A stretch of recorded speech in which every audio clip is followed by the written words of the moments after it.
That's a big cup.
Right, cup of tea, biscuits. It's that time of the day. It's July the 2nd, Saturday, around 9:45 in the morning. Middle of winter here in Australia, as you can probably guess by all the coats and everything I've got rugged up on. The planned video of testing all the locos hasn't gone ahead yet, mainly because my wife and I got really crook. There's some nasty flu going around at the moment, and I got it Wednesday week ago, which is a good 10 days ago, and just starting to get over it now. It's a nasty thing. I haven't had a flu in about 27 years, so they don't normally get hold of me, but this one did. You got the sore throat, you got coughing, headaches and earaches and muscle aches, generally feeling like you've been run over by a bus.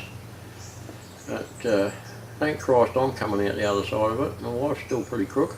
She's got the blocked up ear, left over from having COVID when she got a blocked up ear, I think. It's just a recurring thing. One of these long COVID syndromes they talk about, I think. There's going to be quite a few of them. So I think my head's cut off there a bit. Just let me adjust that camera.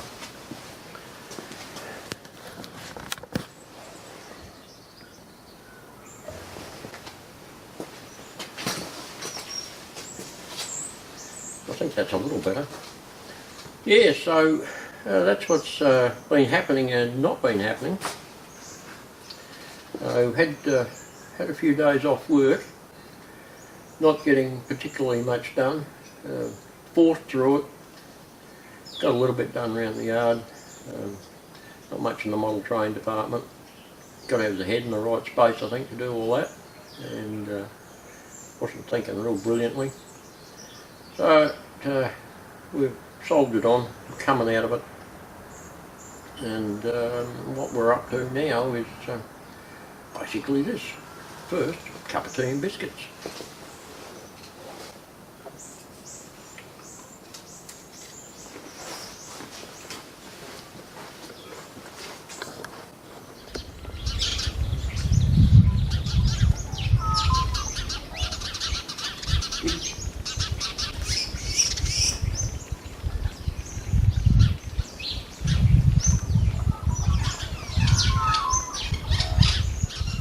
So what I've been doing, in amongst feeling terrible, is going on with this railing that's going to run all the way around the veranda of the house.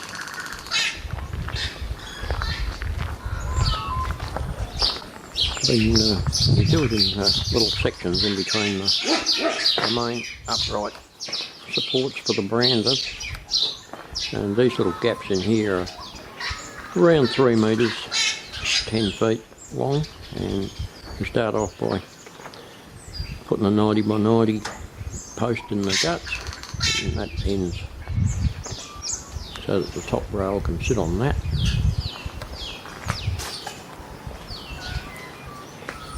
And all the uprights fit in there.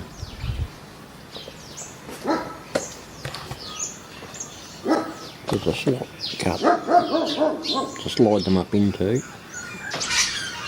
the router, and a back slot in between there to hit them up against. I'll show you how they all start out. Cat again follows me around everywhere. Doesn't matter where I go, she's there. Try and make casual, of course. So back in the shed, this is how the pickets start out. They're 1.8, 6 foot long, 70 by 19, 3 by 1s, whatever you like. And they're CCA treated so they won't rot. And we get, I put 3 coats of paint on them. Triple coat, so it takes a while, but it's worth it in the long run. That's some that are ready, and these here. And once I get that bottom support in, then I'll measure them up. I've just got to cut that bottom piece there. She's in the saw already to nip off.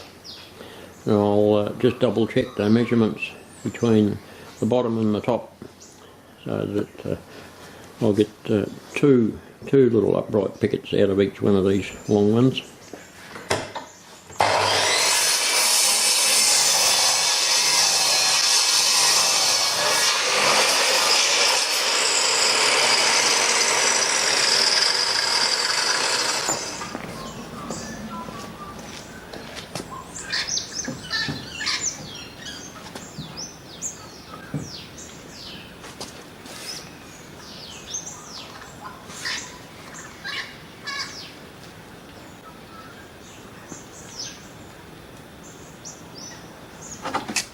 Needs to be bum more off it.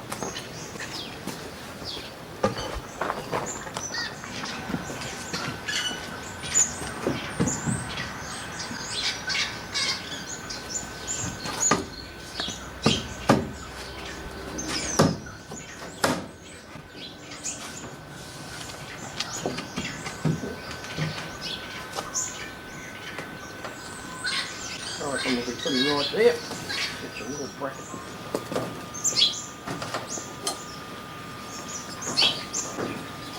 I made a couple of brackets. This used to be a joist hanger. But I'll just cut the guts out of it and use the 2 side brackets and trim them up with a little angle grinder. That was just a useless one that was no good for anything else. It's the wrong size for anything I was using. It came in a garage sale lot. And I thought, well, make use of it. So I cut it up and I'll use it on there. It's good to use up oddments.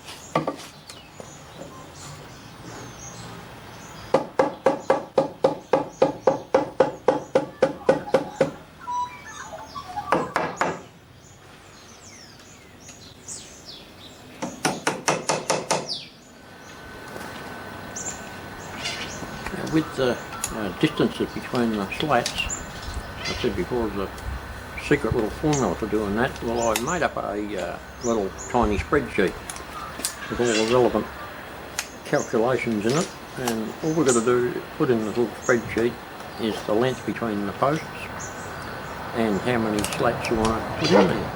Now, I measured the gap in there, and it's 1428 millimetres. I'm going to put 16 slats in there, so that all information gets put in a little spreadsheet, and lo and behold, it comes out with all the measurements, and the gaps between the slats is 18 mil. So that's how we mark it out, allowing for the fact that the slats are 70 mil wide and that there's a gap in each end.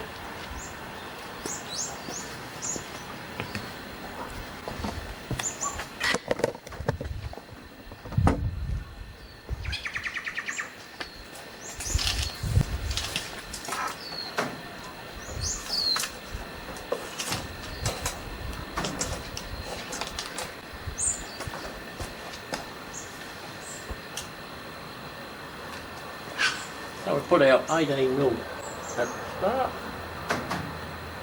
make a little mark, and then add 70 onto it, which is 88. We put another mark at 88. And 18 mil after that. So 12 and 6 together. And so on until we get to the other end.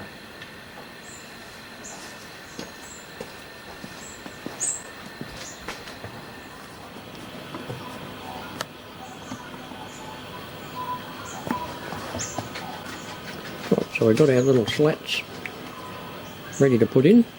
Like pilot hole down the bottom where the nails go, a little fine drill, which helps getting them in there, and no splitting, and they go in vertically.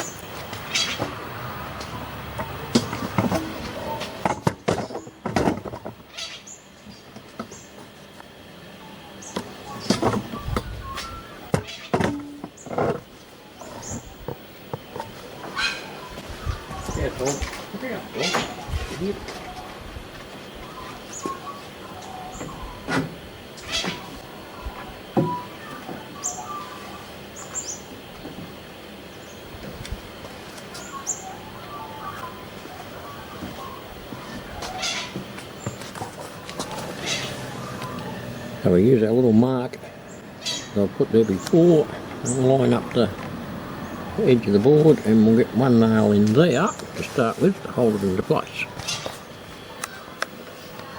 Drilled a couple of pilot holes up the top, and they're on an angle so that they'll go up into there. And how do we keep it vertical? Wow. Thanks to this wonderful little piece of German engineering, we put that over there and open the little door, and no matter where you set it, it sends out a little cross beam laser, and it always get a vertical and a horizontal line in the back there. So that way you can adjust your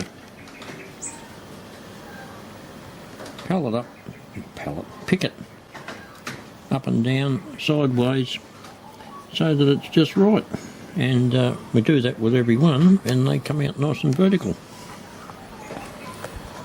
So we do that for each one, and they end up nice and neat like that. Okay, so we've got a half a dozen of that second lot in, and that means there's 10 to go. We're getting there. It's a slow but steady progress, and the end result comes out pretty good. I do so myself. We've got that one to do there down the track a bit, but I've got to work something out there. And get around the other side in the sun, I think, from now on. Once we get rid of this one, while a bit of winter sun's around, we'll use it and start on the other side. Okay, working on the main upright poles for the new bit that we haven't started on yet, and where it's going to be attached to the actual decking. I've countersunk some holes there where the coach bolts are going to go through, coach screws, with the old Forstner bit. Makes excellent thing for drilling nice neat round holes. Same thing they use for making the holes in kitchen cupboard doors to put the hinges on. So that's that, and we'll drill a hole all the way through out to the other side, just the right size to put a coach screw all the way through, and put a little pilot hole in the decking and screw them right through, and that'll hold them fast.